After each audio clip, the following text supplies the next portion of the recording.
نبی پاک صلی اللہ علیہ وسلم نے فرمایا تھا کہ میری امت میں 30 کے قریب ایسے دجال جھوٹے ہوں گے، 30 جو دعویٰ کریں گے کہ ہم اللہ کے رسول ہیں، 30۔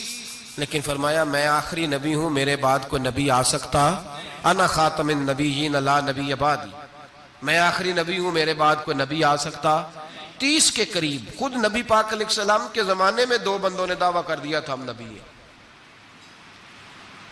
بہت سارے لوگوں نے دعویٰ کیا، اور 1 2 4 نہیں، ابھی چند مہینے پہلے ایک بندے کو پھر دورہ پڑا تھا، بعد میں اس کا معلومات کی تو پتہ چلا نفسیاتی مریض ہے بیچارہ، وہ بھی کہتا تھا میرے پاس وحی آتی ہے۔ بہت سارے لوگوں نے، لیکن ایک بندے نے ذرا منظم ہو کے دعویٰ کیا،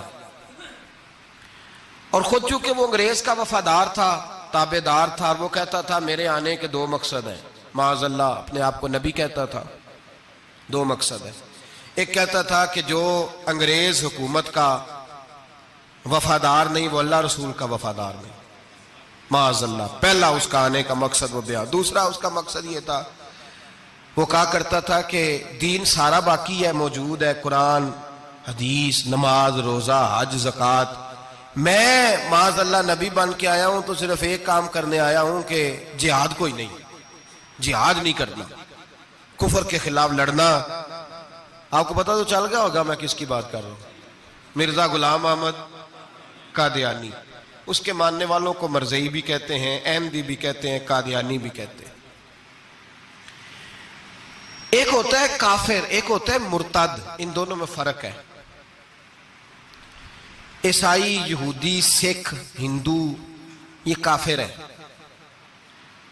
ان کا اپنا عقیدہ ہے، ٹھیک ہے جو وہ کر رہے ہیں، اسلام کسی پر جبر کا حکم نہیں دیتا، موج کریں، لگے رہے، ہم انہیں دین کی دعوت دیں گے پر ان پر کوئی سختی نہیں کر سکتے۔ ایک مرتد ہوتا ہے جو لبادہ دین کا اڑتا ہے، اپنے آپ کو مسلمان کہتا ہے، قرآن والا کہتا ہے، اسلام والا کہتا ہے، لیکن دین میں رخنا ڈالتا ہے، نیا عقیدہ گھڑتا ہے، وہ مرتد ہے، اس پر سختی کرنے کا حکم ہے۔ مرزائیوں کی مصیبت یہ ہے کہ وہ کہتے ہیں جی ہم قرآن کو بھی مانتے ہیں، ہم اسلام کو بھی مانتے ہیں، ہم نبی پاک صلی اللہ علیہ وسلم کو بھی مانتے ہیں، بس آخری نبی نہیں مانتے، ایک نیا نبی مانتے ہیں، اور پھر رنگ بڑا عجیب دیا، کہتے ہیں ذلی نبی ہے، بروزی۔ نوکھا فلسفہ سنیں آپ حیران ہو جائیں گے۔ ذلی نبی کہتے ہیں میں مستقل نبی نہیں، میں نبی پاک کا سایہ بن کے آیا ہوں، یہ اس نے دعویٰ کیا ہے۔ کہتے ہیں میں مستقل نبی نہیں، میں حضور کا۔ اور بیوقوف، جس خدا نے اپنے رسول کا سایہ بنایا ہی نہیں کہ کسی کے قدم نہ آ جائیں، تیرے جیسے شخص کو سایہ بنانا تھا جس کی ایک آنکھ بھی کوئی نہیں، کانا ہے بیچارہ، مرزا کانا تھا، ایک آنکھ اس کی سلامت۔ اللہ کے نبیوں میں کوئی نقص ہوتا۔ ہمارے ہاں ایک دفعہ گفتگو ہو رہی تھی تو ایک مولانا کہنے لگے مرزا جھوٹا نبی ہے، استادوں نے روک دیا، کہنے لگے یہ لفظ بھی نہیں کہنا، جو نبی ہوتا ہے وہ جھوٹا نہیں ہوتا، اور جو جھوٹا ہوتا ہے وہ نبی، یہ لفظ بھی نہیں کہنے، اس کو جھوٹا نبی نہیں کہنا۔ کہا حضور پھر کیا کہیں؟ کہنے لگے چلو کانا شانا کہہ لیا کرو، اتنی گنجائش ہے، یہ تو 2 4 جملے ہیں، جیسا بیچارہ ہے تھا ویسا چلو کہہ لو، کانا شانا کہہ لیا کرو، اس کی اجازت ہے، لیکن یہ لفظ کہنے کی اجازت منظم سازش کی اس شخص نے، منظم۔ مرزا غلام احمد قادیانی نے دعویٰ کیا، پہلے وہ کہنے لگا جی میں محدث ہوں، میں حدیثوں کی تشریح کرتا ہوں، پھر کہنے لگا میں مجدد ہوں، دین کی تجدید کروں گا، پھر آہستہ آہستہ کہنے لگا جی میں امام مہدی بن کے آیا ہوں۔ لوگ کٹھے ہونے لگے نا، ہمارے لوگ تو دعا کرانے پہ قائل ہو جاتے ہیں، ویسے بھی جو نئی مداری لگائے اس کے بندے جلدی قائل ہو جاتے ہیں۔ اقبال کہتے ہیں پنجابی کا مزاج ہے کہ تحقیق کا پھندا کوئی سیاد لگا دے، یہ شاخ نشیمن سے اترتا ہے بہت جلد۔ کہتے ہیں کوئی مداری دکھائے صحیح، اس کا کام ہے فٹافٹ پہنچ جانا۔ یہ مداریوں کا زمانہ ہے، جو اچھی مداری لگا لے، شور شار اچھا کرے، اس کے گرد لوگ، جو کہے میں نے پھونک ماری تو بندہ چل پڑا، پھونک ماری تو گر گیا، پھر میں نے ایسے کیا تو ایسے ہو گیا، کوئی مداری دکھائے صحیح۔ مداری کا دور ہے،